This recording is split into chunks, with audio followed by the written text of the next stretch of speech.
ஒரு காட்டில் ஒரு சிங்கம் ராஜாவாக வாழ்ந்து வந்தது. அது அந்த காட்டை ஆண்டு வந்தது.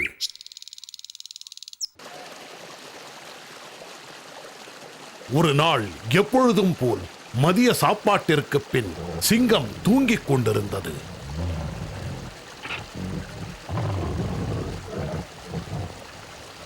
அப்பொழுது ஒரு குட்டி எலி சிங்கத்தை கண்டது. எவ்வளவு பெரிய வயிறு! இதன் மீது ஏறி சறுக்கி விளையாடினால் எவ்வளவு நன்றாக இருக்கும்! அந்த எலி சிங்கத்தின் வயிற்றில் ஏறி சறுக்கி சறுக்கி விளையாட ஆரம்பித்தது. சிங்கம் எழுந்திருக்கும் வரை அது இந்த விளையாட்டை நிறுத்தவே இல்லை. திடீர் என்று சிங்கம் எழுந்தது. எலியின் மேல் கோபம் கொண்டது. யாரது? என்னுடைய தூக்கத்தை கலைக்க உனக்கு என்ன தைரியம்? சிங்கத்தின் குரலை கேட்ட எலி பயத்தில் நடுங்க ஆரம்பித்தது. அதற்கு என்ன செய்வதென்றே புரியவில்லை. எவ்வளவு தைரியம் இருந்தால் என் மீது நீ ஏறி விளையாடுவாய்? இதற்கு நீ தண்டனை அனுபவித்தே ஆக வேண்டும். நான் உன்னை சாப்பிட போகிறேன். என்னை மன்னித்து விடுங்கள் அரசே. நான் செய்தது மிகப்பெரிய தவறு. அதற்காக வருந்துகிறேன். தயவு செய்து என்னை போக விடுங்கள். நான் என்றாவது ஒரு நாள் உங்களுக்கு உதவுவேன். அது மட்டுமல்லாமல் உங்கள் பெரிய வயிற்றிற்கு நான் சிறிய உணவு. நீ எனக்கு உதவ போகிறாயா? இது தமாஷாக இருக்கிறதே. சரி சரி, இங்கிருந்து ஓடிவிடு. ஓடிவிட வேண்டும். இங்கிருந்து சீக்கிரமாக ஓடிவிட வேண்டும். கண்டனே. எதற்காக நிற்கிறாய்? ஒன்றுமில்லை அரசே, நான் வருகிறேன்.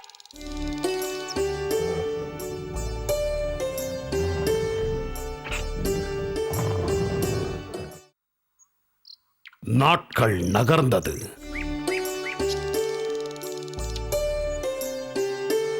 ஒரு மதிய வேளை எலி கொய்யாக்கனியை சாப்பிட்டுக் கொண்டிருந்தது. அப்போது சிங்கத்தின் கர்ஜனை சத்தம் கேட்டது.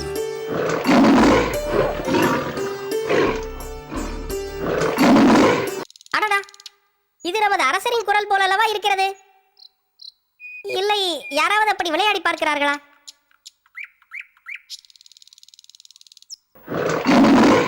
மறுபடியும் சிங்கத்தின் கர்ஜனை கேட்டது. ஓ, என்ன நடக்கிறது?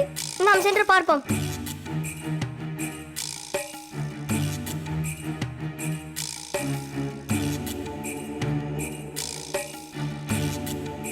ஓ, அவர் அபாயத்தில் இருக்கிறார். நாம் அவருக்கு உதவ வேண்டும். வலையில் சிக்கிக் கொண்டிருந்த சிங்கத்தின் அருகில் எலி சென்றது. அரசே, என்ன ஆயிற்று? இது எப்படி நடந்தது? அதையெல்லாம் சொல்ல இப்பொழுது நேரம் இல்லை. சீக்கிரம் அந்த வேடன் வருவதற்குள் என்னை விடுதலை செய். இது அரசே, உடனே தங்களை விடுவித்து விடுகிறேன். வலையை பல்லால் கடித்து எலி சிங்கத்தை விடுதலை செய்தது.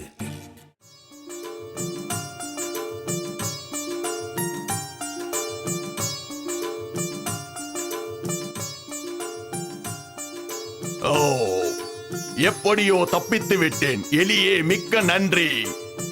நீ என்னை மிகவும் ஆபத்தான சூழ்நிலையில் காப்பாற்றினாய். நன்றி. இன்று முதல் நாம் இருவரும்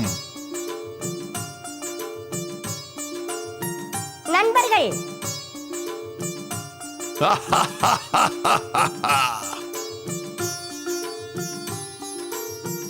நன்மை செய்தால் நன்மையே விளையும்.